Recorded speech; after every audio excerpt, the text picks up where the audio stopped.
Police in hot pursuit of a fleeing criminal may also make use of the exigent circumstances exception.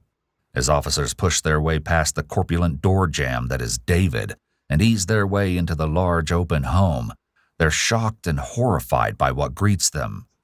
Every inch of the 2,388-square-foot house's floor is covered in mounds of rotting food and moldering trash, while the powerful stench of human waste hangs in the humid air. Strangely, there also seems to be several dozen unopened boxes and packages of children's toys and brand-new children's clothing complete with tags seen peeking out of the monstrous piles of garbage.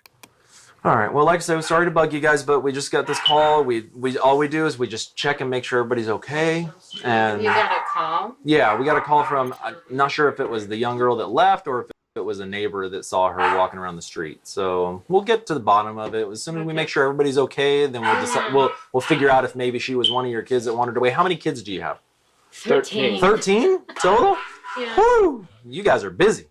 Yeah. Officers head to the back of the house to the children's bedrooms, 2 tiny back rooms, the first crammed with narrow bunk beds, but otherwise empty, and the second, which is crammed with both bunk beds and a filthy mattress, which is sitting on the floor with 2 little girls sitting listlessly on top. Hi, sweetheart. Hi, girls. Can I see your wrist? Yeah. Which one? What? Okay.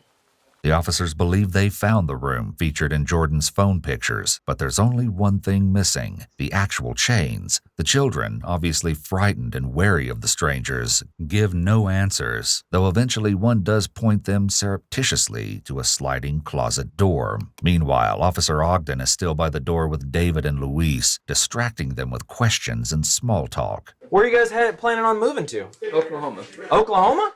Yeah. That's a long way away.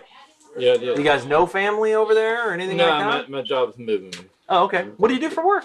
I'm an engineer. Finally, as his eyes have adjusted to the gloom, Officer Ogden notices something to his left and suddenly realizes David Turpin may have had a reason to be awkwardly standing in that particular spot in the entryway. Is this another bedroom back here? You got another couple kiddos asleep there? Yeah. Sarge, you got another room in the front right here with 2 kiddos in the bed. Officers enter the previously unnoticed third bedroom, where they find a boy who is chained by his wrists and ankles to the top bunk bed. Back in the girls' room, Officer Rodriguez slides open the closet door and looks inside. All right.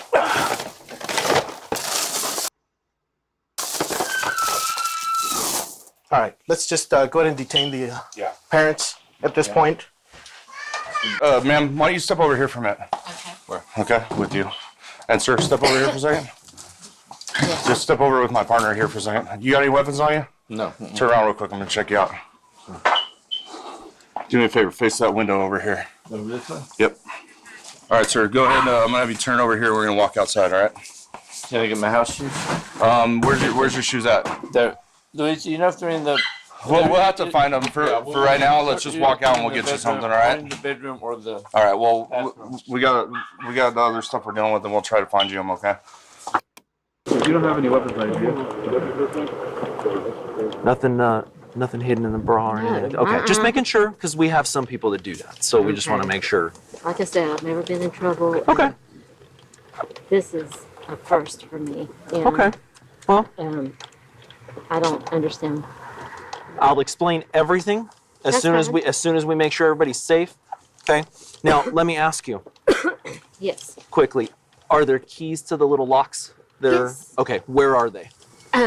My son and daughter can get them. Okay. This house. The ones that are in the house, they know where they are. Yes. Okay. All right. Is that what this is about?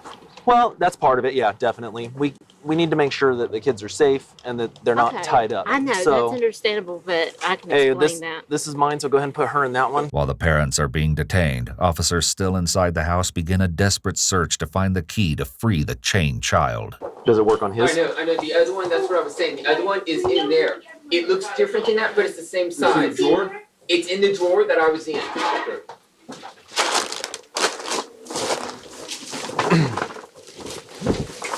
And finally, the young boy is freed. All 13 of the Turpin children were immediately taken to the hospital to receive treatment for their severe malnutrition and other injuries. Their ages were officially determined, and though all had the overall appearance of children under 18, more than half of them, in fact, were actually adults between the ages of 18 and 29. The 28-year-old weighed only 82 pounds at the time of rescue, and all of the children suffered cognitive impairment and nerve damage from the consistent lack of food. Investigators would learn that food was something the children were psychologically tormented with, as the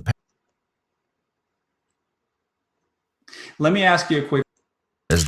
parents would buy large food items such as whole pies, then leave them out for the children to look at, but not eat. As it turns out, the unopened toys investigators saw around the house on the day of the rescue were bought for the very same reason. Investigators would also discover that none of the children were educated, and indeed,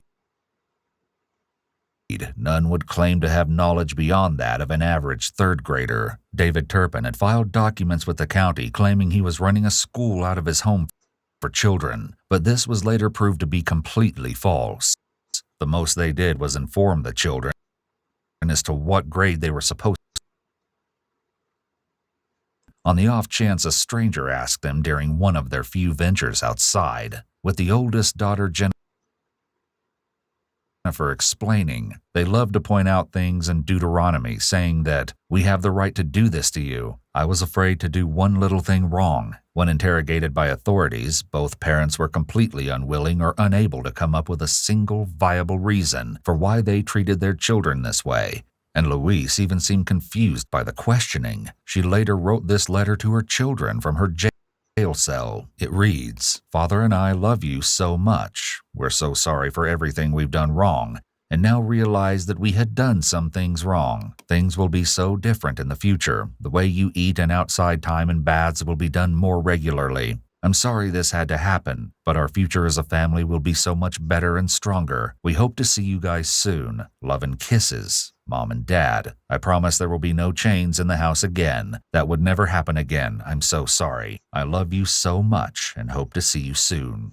David had something different to say. In a statement to the court, "Your Honor, I thank God for all of my children. Each one of them is a blessing from God. My homeschooling and discipline had good intentions. I never intended for any harm to come to my children. I'm sorry if I've done anything to cause them harm. I'm glad that we were able to resolve this case without my children being forced to testify. I love my children and I believe my children love me. I hope and pray that my children can stay close to each other and look out for each other since their mother and father cannot be there for them and with them. I hope the very best for my children and their future." When it came time for the children to give statements to the courts, one defended her parents.